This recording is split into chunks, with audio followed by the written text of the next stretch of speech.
Alhamdulillahi Rabbil Alameen.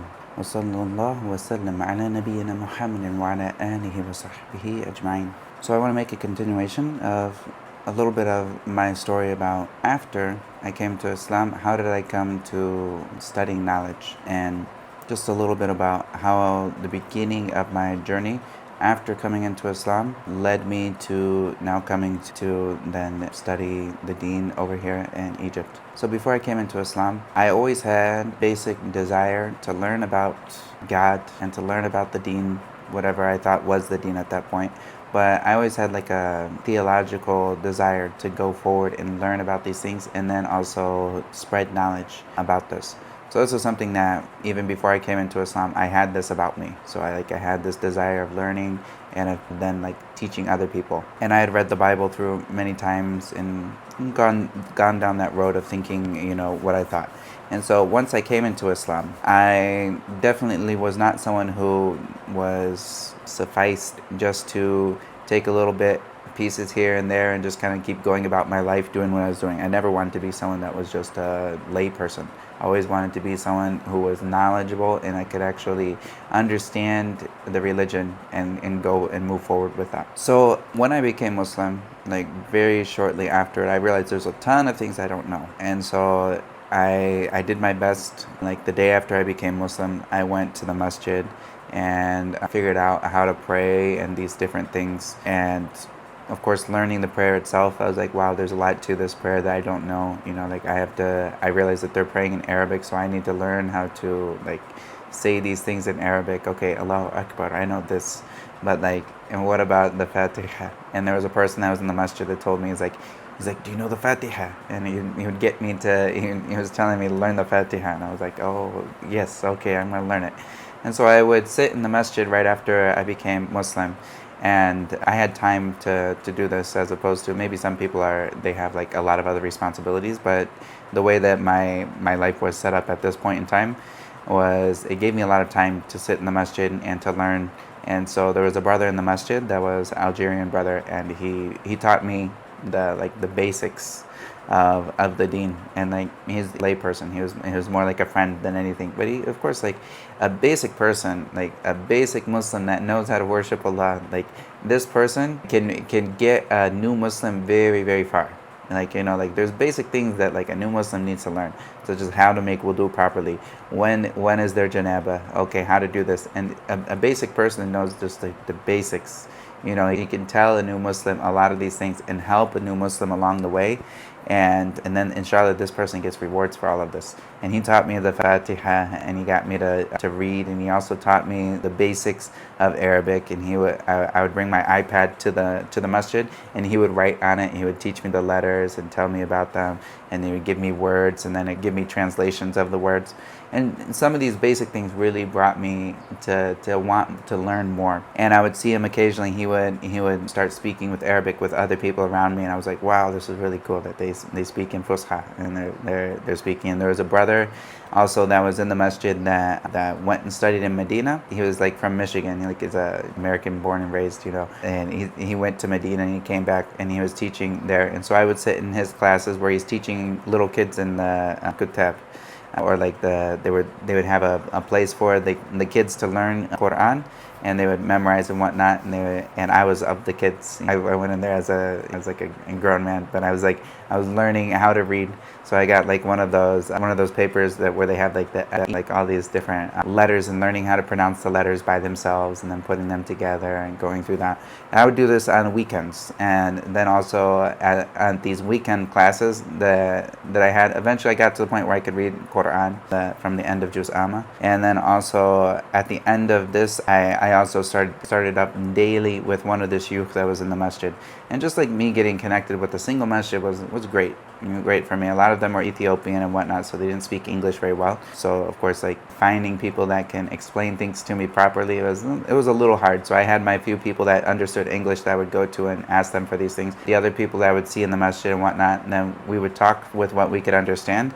But a lot of times, the conversation was a little bit lacking. But at a certain point, I realized this is a little too slow. I'm learning. I can take and I was also taking a ton of YouTube courses.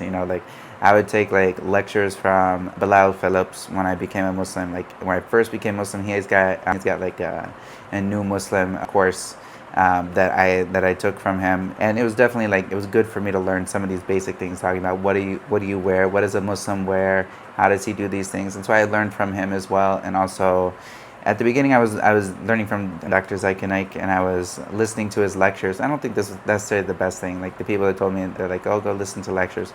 Of course, like to address some of the shubahats that were out there, maybe this was good to have like some of the shubahats that I was like exposed to have them addressed. This was okay, but it's like to like try to learn your deen from him is not necessarily it's not the best way for like a student, especially considering that he doesn't know Arabic. So it's like his knowledge is limited to what has been translated for him. And of course, anyone that you're going to take the deen from, you have to make sure that they at least know Arabic. I mean, because yes, you can get certain basic principles from people without looking to Arabic, but if you're wanting to go deeper, everyone has to learn Arabic if you want to actually understand the deen.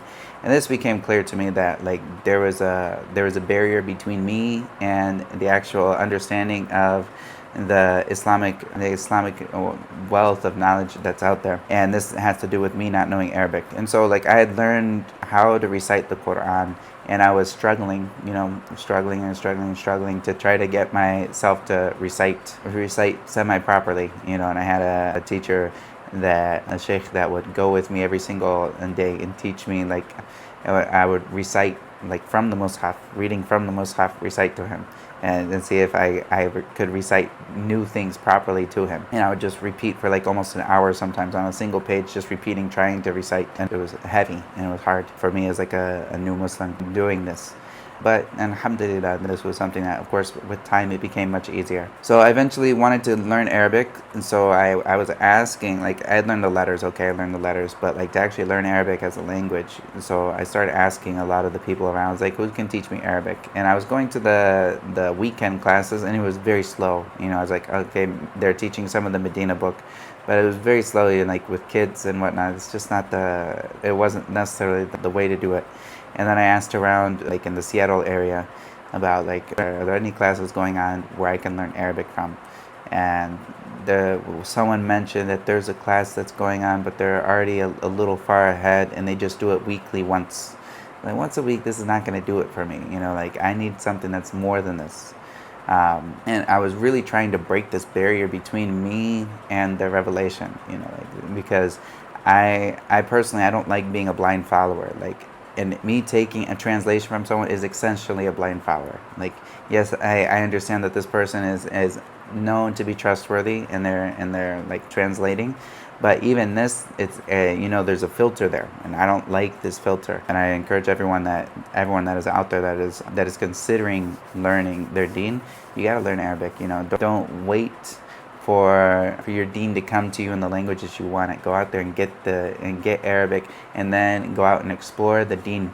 Like there's so much that is in tafsir and seerah and also in hadith. You're never going to get it. You're never going to be able to get close to it unless you learn Arabic.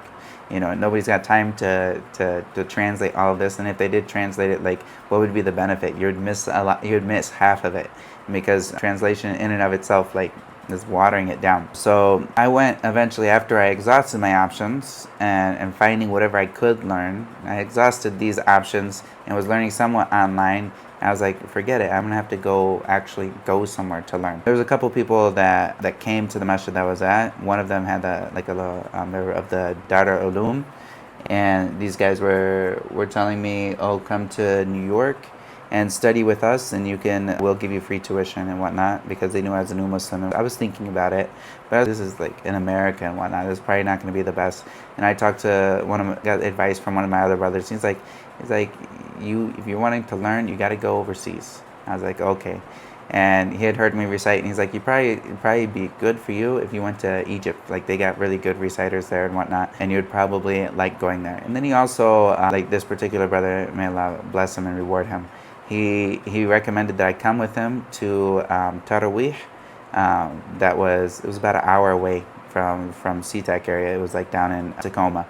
And so I went down to Tacoma with him, and he said, "There's a reciter here that his recitation is at another level." And so I went down to with him for one day to see this reciter that's from Egypt as a graduate and whatnot. So I went down there and heard him recite. It was something else. Like his voice was just was very, very, very beautiful, amazing. I think it's studying like maqamats or something like that. But he was at another level. I'd never heard someone recite like him, where he's actually explaining the Quran with his recitation. I was like, wow, this is like, I haven't heard somebody that actually does it. Of course, there's some issues with little going overboard with like tamweej and whatnot. But this was something that was very new to me. So I actually sat down with him and had the teacher that had invited me to come, he would translate for me between him and the sheikh. And so the reciter, he told me, he's like come down to Azhar, I'll meet you here in Azhar and come study, and this would be good for you. And at this point I was looking to go to the Medina University, but I was already over the age limit of what they have an age limit for like applicants, and I was around 26, I believe, at this age. I was either 25 or 26, something of this sort. And when I was looking to apply, I realized that I was over their age limit, and I didn't know who was gonna, if there was any exceptions and whatnot to go to Medina. And yes, I did want to go to Medina because I realized that their Aqidah was solid, and that I wasn't going to be influenced by like this deviance and this way and that way. But at the same time, I saw that the door was pretty much closed for me, and also it's kind of expensive to live over there, and I didn't necessarily know how all of that was going to work out. But when I looked into Azhar, I prayed istikhar, and I was down. Like I felt like the doors started opening for me to go to Azhar, and so I ended up making plans and got a ticket to come to Egypt, and talking back and forth with a little bit of for the sheikh he said he was gonna meet me here and whatnot. So I got myself together, and then I talked to a person who was living in Egypt to come live in Egypt. So there's a person who his family's in Egypt, and he told me, he's like, I got an apartment in Egypt, and when you get there, you can rent the apartment from me for like, I think it's like 200, a 3-bedroom apartment for like 200, really close to Masjid. And so I was like, okay, this sounds cool. So I got this, and I was like, I have a place that I'm gonna go and all this other stuff. I was excited. And then I also met a couple other people. I started just talking about my move to the community, and I found some other people that knew people in Egypt.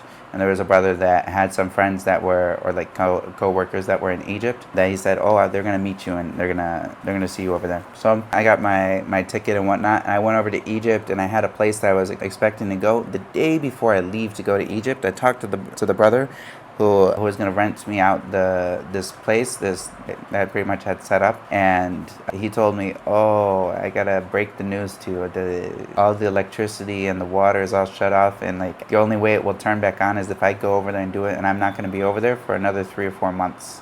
So I'm sorry, I can't rent you that place right now. So it was a little bit of a bummer. Like the day before going there, that I realized I don't know where I'm going to live when I go over there. So I told this to the sheikh that invited me, the reciter, the qari. Yeah, I told him about this, and he was like, okay, I'm going to go try to find you a place. And I was like, it would have been better if you told me beforehand. I was like, I was supposed to have a place, like there was a lot of miscommunication because I didn't know Arabic and he doesn't know English. So he ended up meeting me there. So I went over there and just kind of trusting Allah, and I went to Egypt. And then also there was another brother that said he was going to meet me, and so that was from like the other friend that had that had co-workers here. So I have like 2 parties that were going to meet me at the airport. So once I landed from a long 16-hour flight, like with a couple layovers and whatnot. I landed over in Egypt, and amazingly, I didn't necessarily expect it, but the one brother, he invited me to stay with him and his family, and he had a person that one of his, like the person who was the co-worker, not the sheikh but the other one, he had someone who spoke English, and so they were all together with the sheikh and whatnot, and they were all talking, and then they met me, and a brother that spoke English, he said, come on with us, let's go, I got a place for you to stay and all this other stuff, everything's gonna be fine. And so like I ended up going with him, and they gave me a place that was out in like Bajur. And so I went out to Bejur, which is far out in the boondocks. I didn't realize it was far out from everything. And I went over there and stayed, and they put me up in in one of their apartments. It was like a fancy apartment and whatnot with air conditioning, all kinds of other stuff. And they basically hosted me for the time until I found someone who found a place for me in Medina University, which was like almost 2 weeks, and they almost didn't want me to leave, and it was interesting. But of course, just being there, starting to learn Arabic, having like a little Google Translate to use to talk to the people around me, this was definitely something. But once I actually got into Medina University, which of course was very important, I can't learn out in the village because they don't even have teachers to teach me Arabic. So I went to Medina University and I got involved. I went looking for a place to live. I found a place to live with some other brothers. Of course, like when I first got there was a brother that put me up that spoke English, that also knew Arabic, and he was related to the Sheikh, the Naqari, that had me come over here. He put me up for a little bit, and he, mashallah, he worked very hard to try to find me a place to go live, as well as to study in the different language centers. So I eventually went across to a bunch of different language centers, and I saw Fajr Language Center. I heard about them before I came here, so I was like, they're well known, I'm going to go there and see what's up.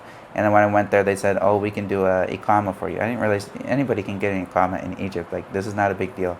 But I thought it was as a big deal because I didn't know how, of course, when you don't know Arabic yet, everything is a big deal. And like the simplest things in Egypt are a big deal because you don't know Arabic. So they said, if you pay for 6 months at a time, then we'll get you an iqama.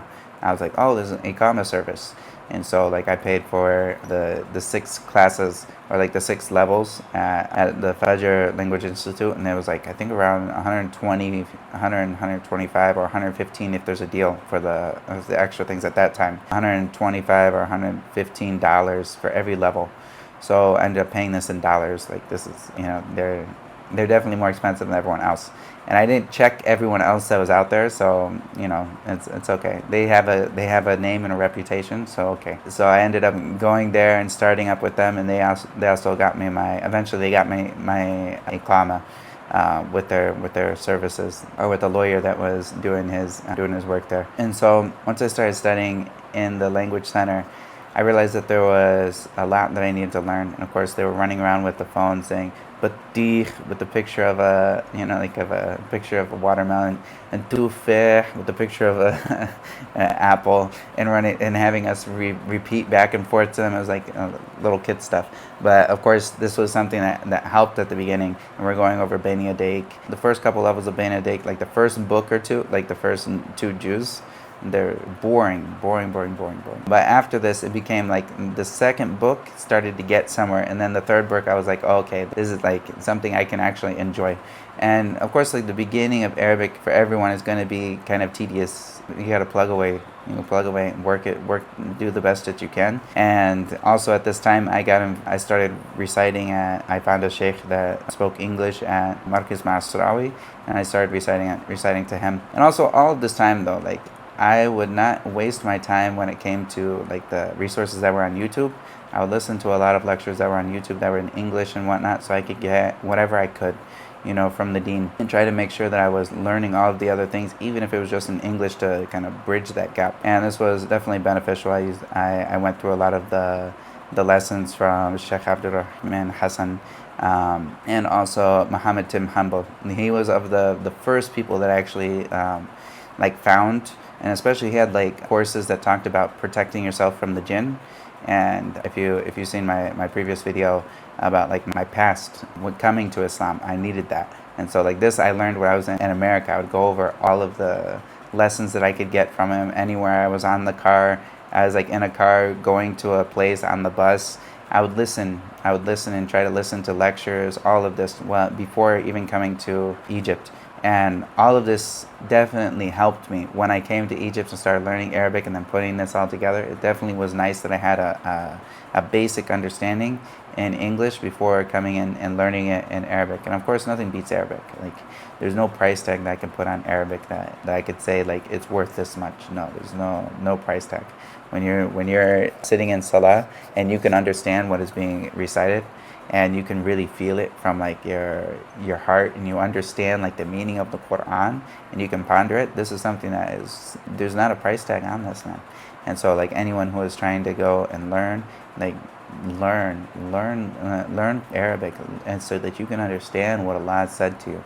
Like if you like think like this is a terrible example, but say you fell in love with a person that didn't speak your language, like, and you want to be able to talk to this person. So this person starts talking to you, and you don't understand what they're saying, and you love them. So what are you gonna do? Are you gonna learn? Are you gonna learn their language or no? And this is like this is a silly love story example. Like you're gonna definitely learn if you really love this person. You fell in love, then you're gonna definitely learn the language that they speak. Without a doubt, you're gonna learn their language. And so, like, if you really love Allah, which is a much bigger example, if you really love Allah, and you should love Allah more than anything else in the world, anything in the whole dunya, everything just is small compared to the love that a Muslim has for Allah. And if you really love Allah, then you're going to learn the language that He spoke to you in. Like, He spoke to you in Arabic, and this is what the Quran has been revealed. And so you'll learn Arabic if you really love Allah. And the same thing is, if you really love Allah's Messenger, you'll learn the language that He spoke to us in. And this is Arabic. And so these are these things. If you really love Allah and His Messenger, learn Arabic. And this will open up the door for you to learn your Deen, and also so you can check what people have said. Like when I was still taking my information from English sources, I would get stuff from this person, and then I would hear them refute each other, and I was like, what's going on here, And I didn't really have a basis to understand, like, where are they coming from, like this person is refuting this person. What is the correct view here? And of course, a lot of this, if I would have known Arabic, I would have access to understand, like, the actual basis between what's going on here, and actually be able to have some sort of tamyiz, or like be able to differentiate between what is truth and what is not. And this is the biggest thing. When you see that Arabic is strong and the Muslim nation, like the Ummah, when Arabic is strong with them, their Deen is strong. And when Arabic is weak, this is when they fall into all kinds of bid'ah, and they fall into all kinds of, maybe they fall into shirk, maybe they fall into all different types of problems. And this is because they're separated from the wahi. The wahi is in Arabic, and the only way you're going to get access to the wahi is by either learning Arabic or knowing somebody who knows Arabic. And if you know somebody who knows Arabic, then you're limited to the amount of these people that know Arabic, and you're also limited to their understanding of Arabic. So maybe they've only had a certain amount of understanding, and you're going to be limited to that. So the best thing you could do is learn Arabic and cut out all these middlemen, including myself. Like if you ever listen to my lectures in English, my desire is that you don't listen to me, and that you listen to an actual like scholar. This is my desire, But of course, my goal on my channel here is that people would have a channel or a way that they can get access to this information while they're in the process of learning Arabic. And once you learn Arabic, of course, go to the masters in every single field of the Islamic sciences, and learn from the best of the people in every single field. And this is, of course, what someone will find when they want to find yaqeen in their deen, and they want to find this understanding of the deen. Then it will come when they learn Arabic. And having a love for Allah and a love for His Messenger is the biggest thing that will give a student of knowledge that desire to push through that first part of learning Arabic. When I first was learning Arabic, it was kind of tedious. It was, without a doubt, it was tedious. And I had to push myself, and I had to push myself, and push myself. But when I went through it, I saw like the results, and like the end goal, which is understanding what did Allah tell me, and what did the Prophet Muhammad sallallahu alaihi wasallam, what did he tell us? And then sometimes when you read the Quran and when you read Hadith and you understand what they told us, this is amazing. And of course, this is one of the things they would ask us in the Fajr Language Center. They would say, why are you learning Arabic? And we say, so we can understand. لِنَفْهَمَ الْقُرْآنَ وَالسُّنَّةِ. And so, of course, this is the reason that we learn it, so we can understand the Quran. And then when you have this goal in mind, inshallah, it'll push you far. And then, of course, after I studied in the language center for about 6 months or so, then Corona hit, and when the virus went across, all the language centers closed down. It was just online and whatnot. and I got my own teacher, and I went through studying Arabic with my own teacher, and also I had a couple other teachers that would teach me fiqh and English, and also some of the other sciences. And having a couple students of knowledge around you that you can go and bounce your ideas off of, and when you learn something that you can learn from them, and then find some other shuyukh as well. This is the best. And of course, once I actually got my Arabic on point, where I could understand when people are talking, then it opens up the door to the rest of the shuyukh. And this is, of course, great. And then you can go online, you can study. If you don't have a teacher that's in front of you right now, you can study online. And then when you do get and shuyukh that you can learn from, then you work on developing a relationship with them and also learning what you can from them and whatnot. And this opens up a lot of doors. And I did this kind of preparatory work before actually getting into Al-Azhar. And then once I actually got my Arabic on point, and I also got a basis in the different sciences, then I started going into Azhar. And that made things a lot easier. So once I got into Azhar, I already had a foundation. Of course, someone should have a foundation before going into the actual university. And of course, there's a lot of things that a student can benefit from going into Azhar, as well as any other university. But like in Egypt, of course, Azhar is the main university that someone would look, or the body of knowledge that someone would look to get information from when it comes to the sciences of the Sharia. And it's the basic overview of how I came to this in studying of knowledge. And of course, the person should have love. They should have a love for Allah and a love for His Messenger and a love to know what they told us and what their guidance was for us. And this love that someone has for Allah and His Messenger, this will push them. This will push them, and it will give them all that they need to have when it comes to their desire and their willpower to learn Arabic, to learn the Sharia. And this is something, of course, maybe a person feels tired, maybe they feel lazy and whatnot, and they need to get over this hump. They need to get over this. A person shouldn't be sleeping all the mornings and whatnot if he can help it. And then he should be utilizing his time, trying to learn Quran, memorizing Hadith, spending time learning Arabic, understanding it. And these things, when someone gets a desire for knowledge, they'll realize that there's no, this desire is never satisfied. And the person should have a love for when he learns something and he wants to learn more about it. There should be a love for him in this, of course. And this goes back to the love that a person has for Allah and His Messenger. And I'll stop here in this kind of journey here. But I've been in Egypt for about 5 years now. Since 2019, I came late 2019, and this has been a wonderful experience for me to learn here. And my original goal was to be here in Egypt for about 10 years to get really solidified in the Deen. And of course, each person, when they're in Egypt, they have to figure out how are they going to live and support themselves. And this is something I've talked about in another video, how to live in Egypt and whatnot. And this is something that you can look up and see a little bit of advice in this matter on that other video. But if somebody does come to Egypt or some of these other places and they want to study, then this is a great experience. And over 5 years, I've been able to study and focus and been able to get a good understanding in most of the sciences. And this is, of course, a student who dedicates himself, and he focuses, and he doesn't stop on this path, but he keeps going and going, then he can get very far. And in just a few years, he can get very far. But of course, some of the people that, if they don't focus and they keep stopping with their studies, and they get too involved in things that aren't important, then this can really put them back. Wallahu ta'ala alam.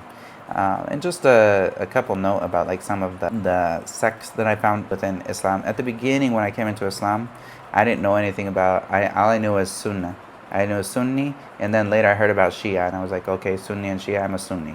All right, and then later I heard about Salafi, and I was like, what's Salafi? And then I didn't even know what Ash'ari was. And so I came into Salafiyya wondering, what is this? But of course it made sense. Salafiyya makes sense. This is something that when it comes to Allah, you understand Allah and His Messenger said, okay, we take it. We don't need to go take a class in philosophy from Aristotle to understand our religion. We don't need that. And then, of course, understanding, we don't understand how Allah is what He said.